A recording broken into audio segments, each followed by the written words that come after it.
Prime Minister, the Most Honorable Andrew Holness, will make a statement to be followed by Dr. Horace Chang, the Commissioner of Police, and the Chief of Defense Staff, Major General Rocky Meade. Prime Minister, and also Minister Favour Williams has joined us. Prime Minister. Good morning, everyone. A state of public emergency has been declared within specified boundaries encompassing parts of the Kingston Central, Kingston Western, and the St. Andrews South police divisions, effective today, September 23rd, 2018.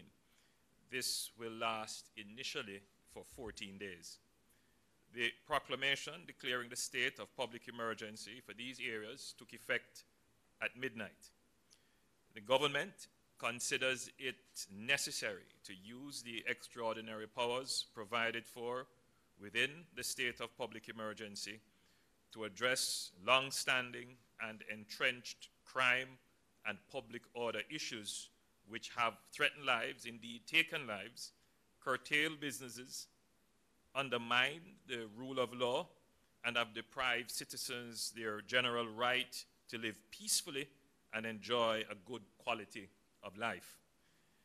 The government considers the crime situation in these areas to be over and above the capacity of existing law enforcement.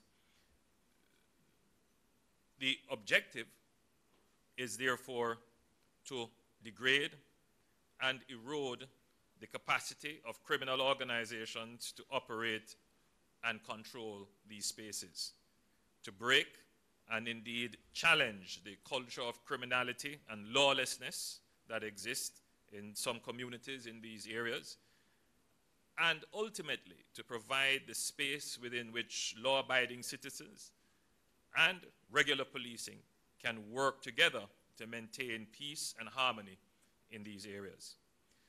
The state of emergency is not used as a knee-jerk response.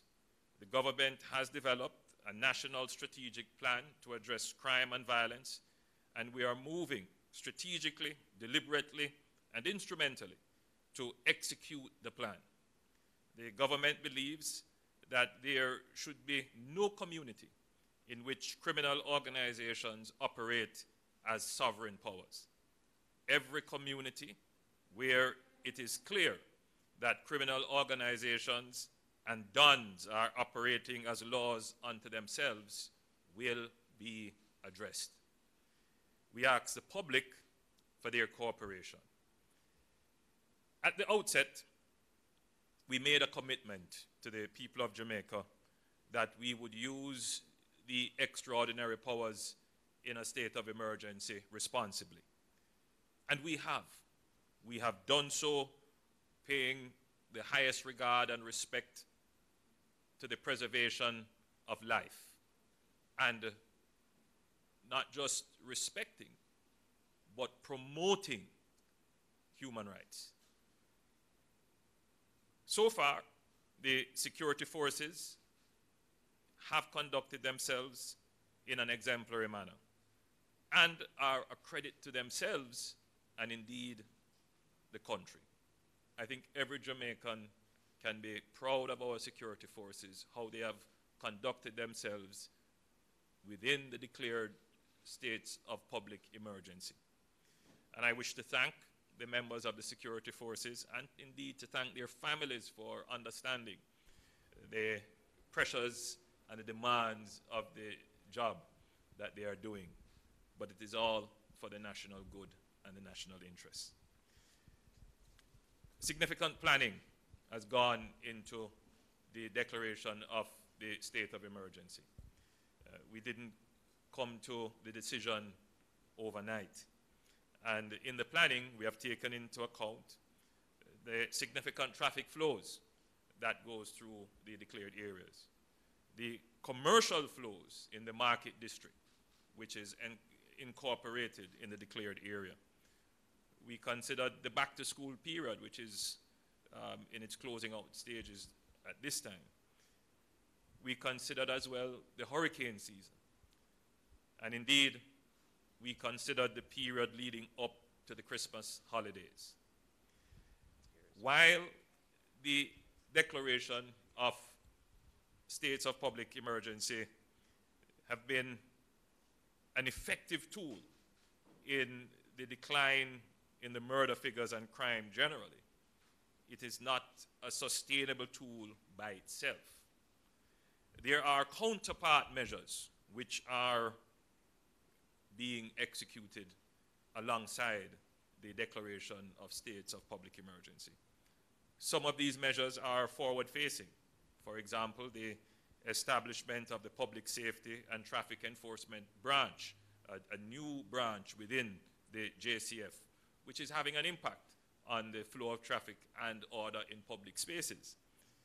But there are some other things that are happening in the background which the public may not be aware of. But we have increased the investigative capacity, and indeed we are emphasizing the investigative capacity. So when cases are brought before the courts, they have the evidence to support them. They have strong cases on which the justice system can make their judicial decisions. And indeed, we are seeing the effect of this, that when persons are brought before the courts with solid cases, the intention is that they are kept in the law enforcement and legal justice system for the penalty that they deserve. So the decline generally that is happening is not just a decline in the areas that are under a state of emergency, but even areas outside of the state of emergency are impacted, because it is not just the state of emergency on which the government is relying. The government is improving its regular policing, it's improving its intelligence, it is improving its surveillance capabilities, and we are making a major impact on crime. The plan is working, and the evidence is the reduction in crime. 245 Jamaicans are alive today, imputed from the figures. It's a little more than that? At least. Well, at least that number is alive today because of the measures that we have put in place. It is our intention to drive down the murder rate. Psychologically, we want to get to sub 1,000, under 1,000. Once we get to that point, and we start to get Jamaicans believing that 1,000 is not normal, 1,000 is actually abnormal, then we can have the public support necessary. We can start to have the information flow necessary to support the work that we are doing. Together, I believe that all law-abiding citizens and the security forces working together, we can make Jamaica safe, peaceful, and the paradise we all know it should be. Thank you, ladies and gentlemen. Thank you, Prime Minister. May we now have the Minister of National Security, Dr. Horace Chang. Thank you very much. I think all that's left for me to say is assure the public that the security forces have been given the required resources to deal with all three areas under the state of emergency. We, in the Jamaica Constitutive Force, have graduated some 600 additional officers during the course of this year. An additional 200 will be out in November. We have provided additional vehicles. I think there have been 60 new four-wheel drive vehicles attached to the force, and more will be arriving later during the course of this year. The Jamaica Defense Force, of course, has been recruiting aggressively through the Jamaica National Service Corps, and therefore has built out the numbers. We know that they both have the command structure to ensure efficient execution in all three areas. The fiscal resources, the incremental fiscal resources have been provided in the budget, and in fact, we're confident we can manage this without any stress on the budget during the course of this year. The Jamaica Defense Force and the JCF has been provided with the required resources, and we can assure the public that we intend to continue to do so to ensure that the public safety of the citizens will be maintained throughout Jamaica. Of course, the areas identified are areas of chronic criminality which require additional legal powers for the JCF and JDF to execute their duties efficiently and effectively. And I just want to say that so far this has been done extremely well. The professionalism of the force has been demonstrated in the new unit, in particular in Jamaica Constable Force, the Public Safety Traffic Management Unit. And I want to extend my appreciation, the appreciation of all Jamaicans for the work of both the JCF and the JDF in the particular areas referred to. The Prime Minister have indicated how effective it has been in reducing lawlessness and criminality in the particular areas. We are aware of what's happening in other areas. We continue to study those areas, and the Prime Minister will make the required decisions that is in those areas as time goes on. I want to extend my appreciation to the entire teams, security teams, for the work they're doing, and I want to assure Jamaicans we are going to take the required steps and make the required investment to ensure that there'll be sustainability for public safety and lawful and the conduct of our citizens in a safe and lawful environment throughout Jamaica. Thank you. Thank you, Dr. Chang. May we now have the Commissioner of Police, Major General Anthony Anderson.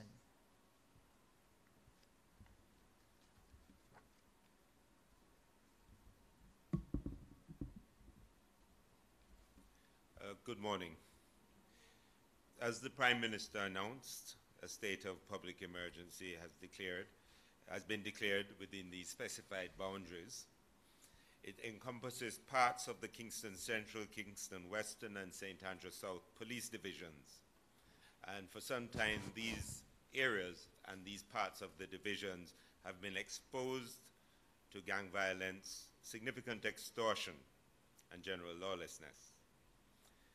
These communities historically have been the victims of this sort of criminality and has impacted the livelihood and safety of both residents and persons who are traversing these areas. Incidents of shooting, extortion, and other illicit activities are used by gangs and other criminals to fund their criminal activities, creating an environment of fear and insecurity in these communities. Specifically, there have been incidents where criminals have used high-powered weapons to carry out killings and reprisals against other gangs, often impacting innocent citizens. People are either shot or killed or extorted daily in these communities. The key operational objectives of the security forces are to disrupt the activities of these criminals, regularize the security environment, and ensure the restoration of peace and the rule of law, thereby securing the right to life, and also the freedom of residents to go about their business peacefully. The security forces will continue to conduct themselves in a manner that respects the rights and dignity of the people we are sworn to protect. And that includes also the persons who we are in conflict with. We want to assure the public that those going about their regular business and who are obeying the law have nothing to be concerned about. While there may be some inconvenience due to the activities of the security forces, we are actually here for your protection and need your support in order to make this successful. If you have information on criminals and their activities, please don't hesitate to call the lines that have been given. Crime Stop, very effective, at 311 or 876-837-8888. That's Crime Stop 311 or 876-837-8888. There are rewards for information that leads to the seizure of weapons and or the capture of wanted persons. I thank you for your support and understanding as we try to make our communities and our country safer. Thank you for your support. Thank you, Major General Anthony Anderson. And now we'll have Major General Rocky Mead, the Chief of Defense Staff.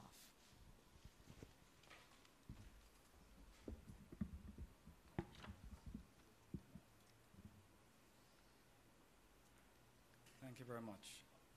On receipt of the gazettes at midnight that declared state of public emergency, the Jamaica Defense Force and Jamaica Constabulary Force deployed this morning to the following communities that fall within the boundaries of the state of emergency: Central Downtown, Market and Business Districts, Denham Town, Greenwich Town, Hannahtown, Jonestown, Tivoli Gardens, Trenchtown, including Rosetown and Arnett Gardens, and Whitfield Town. The specific boundaries are in the north, starting at the intersection of Oakland Road and Spanish Town Road, traveling northeasterly along Oakland Road, then southeasterly onto Waltham Park Road, northeasterly onto Delamere Avenue, then easterly along Delacree Road to the intersection of Delacree and Maxfield, then southerly along Maxfield Avenue and easterly along onto Russell Road, then southerly along Lyndhurst Road onto Studio One Boulevard to the intersection of Studio One Boulevard and Slipe Road. The eastern boundary is the intersection from the said Studio One Boulevard and Slipe Road, traveling to the south along Slipe Road onto Orange Street, then westerly along Harbour Street onto Petron Street and Ocean Boulevard, traveling southerly to the shoreline in the vicinity of the Crafts Market. The southern boundary is a point near the corner of Ocean Boulevard, that's south of the Crafts Market area, and then traveling northwesterly along the shoreline to the western end of the Petrojam complex. The western boundary starts at the western end of the Petrojam complex, then goes easterly to a point of intersection with Marcus Garvey Drive, northwesterly along Marcus Garvey Drive to the intersection of 4th Street, and then continuing on to 3rd Avenue and then onto 6th Street. And for a short segment of a track east of Tinsapen runway onto MOU Trail, and then to the intersection of Spanish Town Road, and finally northwesterly along Spanish Town Road to the start point at Oakland Road. We urge persons to acquaint themselves with the regulations and requirements governing the state of emergency in order to easily and conveniently transit the area as they go about their lawful business. In order to assist in this regard, we will be working closely with the media to facilitate swift, open communication of these rules. During this period of state of emergency, citizens will encounter operations including checkpoints. We ask that as you approach these checkpoints that you lower your windows, and during the dark periods, turn on your roof lights. The more visibility the troops have of who's in the vehicle is the less need there may be to stop you and actually check. We also ask, though, that you do not slow down beyond what is reasonable and requested just to observe the activities at the checkpoints, as this may cause unnecessary traffic buildup. As we pledge security operations with the professionalism and respect that we are known for, we're also seeking the cooperation and support of the citizens, and the Commissioner has already indicated the numbers that we encourage you to call. In closing, let me reaffirm that the JDF and the JCF are both committed and have the capability to achieve the success in the KMR similar to what we have achieved in other areas over the past 12 months. We welcome the continued support that we have received from the citizens and various other groups, including the private sector. Thank you very much. Thank you very much, Major General Rocky Mead, Chief of Defense Staff. Ladies and gentlemen, members of the media, we now open the floor for a few questions to those who made presentations here this morning. We ask that you identify yourself, your media entity, and ask your question as succinctly as possible. Are there any questions? Recognize on this side. Prime Minister, good morning. Arthur Hall from the Gleaner. Prime Minister, one of the roads that will fall inside the state of emergency, Maxfield Avenue, Walton Park Road. Those are part of the bypass and the alternative routes that we're using now. It's going to be traffic chaos tomorrow morning. I doubt that will be the case. As we said, the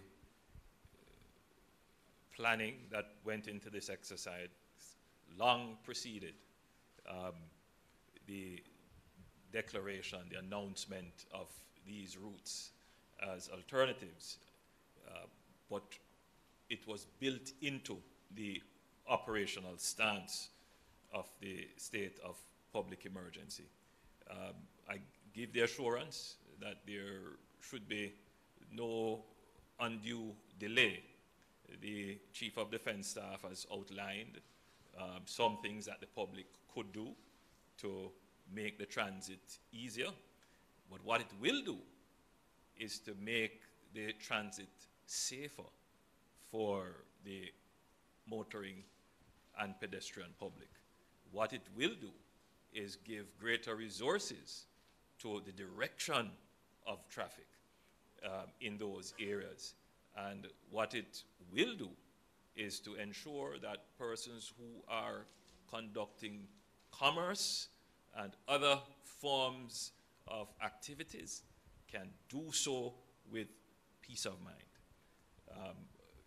There is a sense in the country that we don't have the capacity to operate within orderly structures. I refuse to accept that. I think Jamaicans yearn for order. And once it is clear what the order is, Jamaicans are very eager, very pleased to follow the established order. And what we are doing in all our activities, in all the states of public emergency that have been declared so far, is to have an established order. Clearly, there was a traffic situation in Montego Bay before. Since the state of public emergency declared there, it has eased from all accounts. Still not the best, but it has eased. In North St. Catherine, there was a traffic problem there.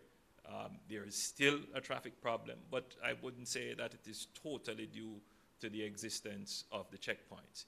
We have to adopt a new stance in how we do the checkpoints, and the Chief of Defense Staff could give you some more information on that. But as I said in my opening remarks, we took into consideration the high traffic volumes that go through there. We took into consideration the market district.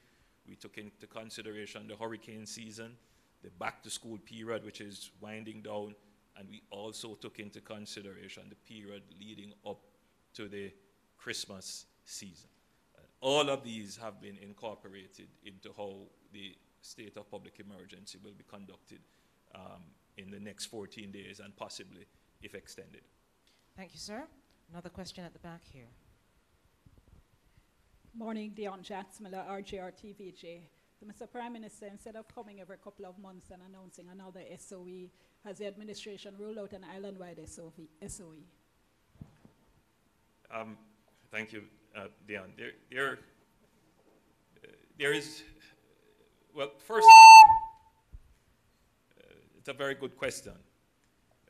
We had at no stage contemplated an island-wide SOE because if you're going to use the state of emergency as a knee-jerk response tool, then you could contemplate an island-wide state of emergency. And indeed, states of emergency are designed for that. So for example, if there were a hurricane and you needed to respond immediately, or some other form of natural disaster. But the state of emergency also gives you powers that you can use for the long-term degrading of the capacity of a threat.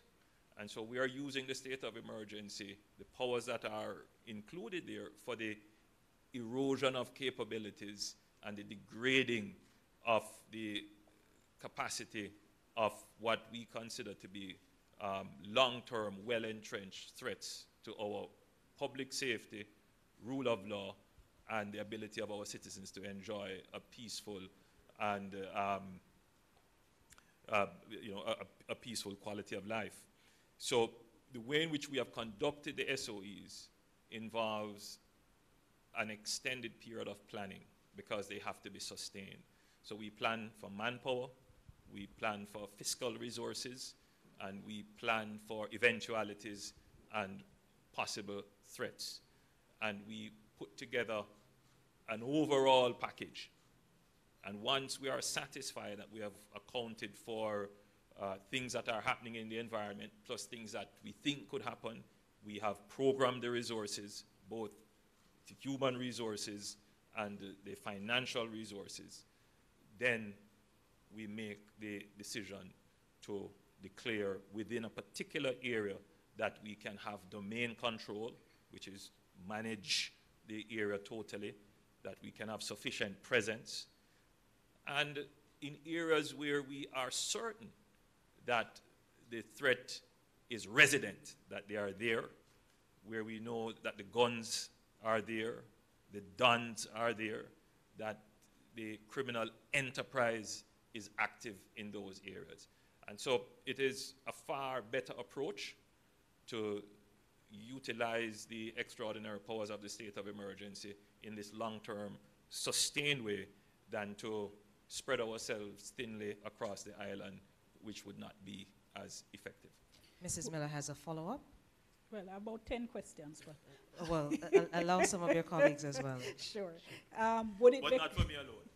Would it be correct to say, given the several extensions we've seen on the pre-existing SOEs, the announcement of this today as well, would it be correct then to say this is a new normal in terms of the administration's approach to crime fighting?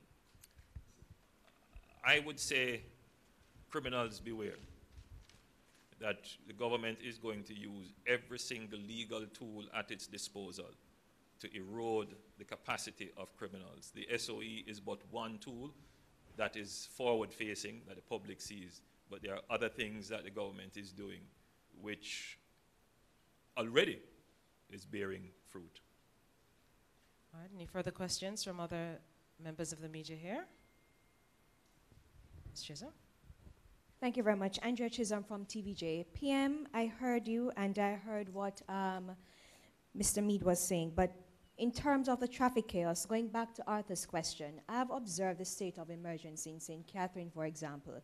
Even though you may turn on your lights for visibility and you slow down for checks, etc., is there any additional measure that the security forces will employ to ensure that we don't have a recurrence of the traffic nightmare that is continuing to plague motorists? Is there an open lot, for example, where you're going to be having to pull over people to do additional checks? What additional things have been implemented to ease the chaos considering what has happened with the state of emergency in St. Catherine? Thank you very much. As I indicated earlier, we're asking persons, in fact, we don't want persons to slow down unless directed to do so. Unless directed to do so. And we ask that persons put their windows down, especially if you have tinted vehicles, and put the lights on. And you are correct. We are establishing, as far as is feasible, the checkpoints in areas where the vehicles to be checked can be pulled entirely out of the road and not block any of the lanes. And it is our aim to ensure that traffic flows effectively while maintaining the best security control we can. So that is a priority that has been communicated to the troops. Arthur? I'm sorry, Commissioner, please. Right. So the traffic situation, although it's still challenging, is settling down a little bit. So as the CDS said, there's no real intent to make it worse. That's not the idea. So there'll be a few things that are done differently in this one. If you don't mind, I won't say what it is, because the reason why we have checkpoints are obviously to stop persons from leaving, particularly with weapons, etc. So we have put things in place. But we'll certainly not only be monitoring what happens with the traffic, but being responsive to it if there are challenges. Okay. Thank you, Commissioner. Arthur? Commissioner, could you Just to be clear, right? So there are things that the security forces are doing. As we said, we sat and this has been in gestation for a while. Things that we won't say we won't give away our operational edge in how we will conduct the domain control exercises that will happen. But you have to bear in mind that many of the routes they dissect communities, and some of them bypass communities. And so within that, there are options for how the security forces can position their checkpoints without interfering with the flow through of the communities. Because remember now, much of the traffic coming into the area would have already been checked coming out of another SOE. I mean, that is as much as I can say. Thank you, sirs. Now, Arthur. Commissioner, just for you. Commissioner, I noticed you picked Kingston Western, sections of Kingston Western. The last official numbers you sent out, Kingston Western was down about 20% murders when compared to last year. Westmoreland is trending about where it was at last year, 106 murders up to last Monday. Any particular reason why we're not heading to Westmoreland? Okay, well, there are a couple of things. So, as you say, with the planning around these things, it takes a while. And there are a number of discussions. This is something that's not just the Commissioner of Police who selects somewhere and off I go. It's, as you say, I mean, the Prime Minister is here speaking about this thing. You have to get large agreement on it and so on. But the Kingston, remember what the boundaries of the area that we're speaking about extends somewhat into St. Andrew South, somewhat into Kingston Central, plus Kingston Western. So when you start looking at it, if you do a little more analysis, you'll see that there are communities there that are still challenged. And I think there's a point that you've given me the opportunity to make by asking me that. And that is that what we record in statistics are really only those people where the violence has impacted them, either they've been shot or killed. There's a whole other dynamic that takes place where when weapons are fired, and most rounds fired don't hit anyone. But when weapons are fired in a community, old people are on the ground, sleeping, they're under beds, children are woken up at 2 o'clock in the morning and never go back to sleep. These things are not captured in statistics, but these are realities in these and other communities. So when we look at it, it's not just responding to statistics, but responding to a reality that our citizens are facing. Okay. Thank you, Mr. Commissioner. Prime Minister? Just to be clear on something. So again, I wish to repeat that the declaration is not a knee-jerk. We have sat down, we have worked out a strategic response to the general levels of crime. We are targeting areas where the general level of crime is above the capacity of regular law enforcement in those areas. We are targeting areas where the criminality is entrenched, where the dons operate as if they are sovereigns in the space. We are targeting areas where criminals operate with impunity. Westmoreland is one such area. So too are areas in Clarendon. No criminal should rest comfortably. The government of Jamaica intends to deal with all these areas. But we are being strategic, we're being deliberate, we are employing a methodology, and it is working. When we act, it has to be sustained. As we wind down our press conference, we'll allow 2 more questions, and after the press conference, we'll have copies of the proclamation for members of the media. On that side, I recognize Mr. Fitzhenley. Abka Fitzhenley, Nationwide News. Question to the Prime Minister. Very good morning to you, sir. Before today, you have 2 ongoing SOEs in the country. You also have 2 ZOSOs. Does the security forces, or do the security forces have the resources to carry out these special measures, in your estimation, in a very effective way, comment on that for me, please? Well, as I've said before, we took into consideration the human resource and the fiscal resources. And we have taken the decisions to have the states of public emergency declared when we are certain that we have the resources to sustain. So the fact that we have declared means that, as the Minister of National Security pointed out, that we have provisioned the forces with the fiscal resources and with the human resources. You would know that the Jamaica Defense Force is expanding its intake under the Jamaica National Service Corps program, and the JCF is now redesigning its recruitment strategy to get more people to join the force. So we are addressing whatever deficits there are, but at this point we feel that we have enough resources to execute our plan. Thank you, sir. And now the final question will allow Mrs. Miller. Thank you, Naomi. One is the declaration of the state of emergency. Today, Mr. Prime Minister, an acknowledgement that the Denham Town ZOSO wasn't working.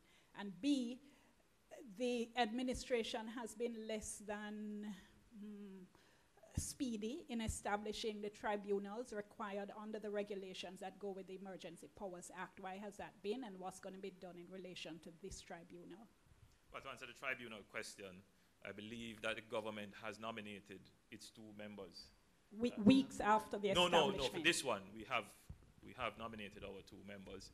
One member, I believe, is the Chief Justice's nomination, and I'm certain that will be done very quickly. So, yes, we acknowledge that the North St. Catherine Tribunal and the Montego Bay, the St. James Tribunal would have taken some time. You know, it's not always easy to find persons to serve. So sometimes you go through an iteration on a list. So you know, are you willing? Yes, and then somebody will come back and say, no, I can't.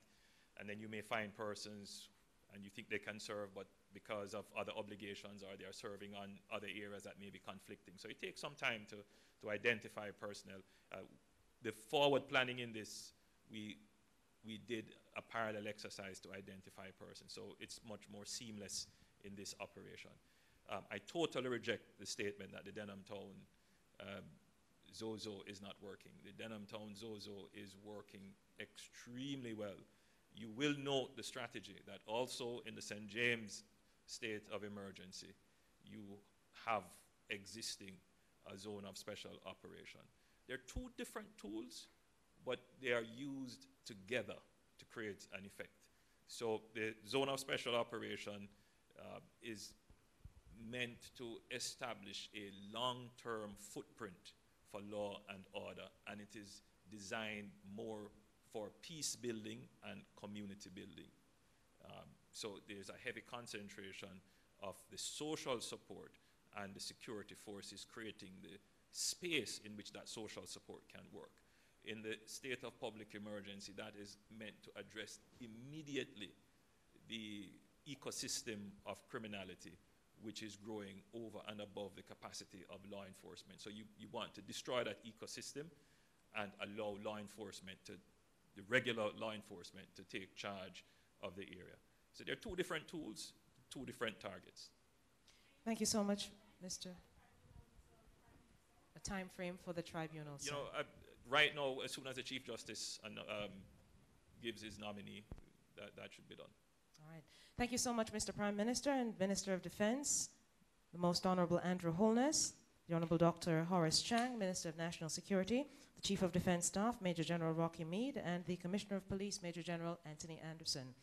Thank you so much, ladies and gentlemen, for joining us. We'll see you again.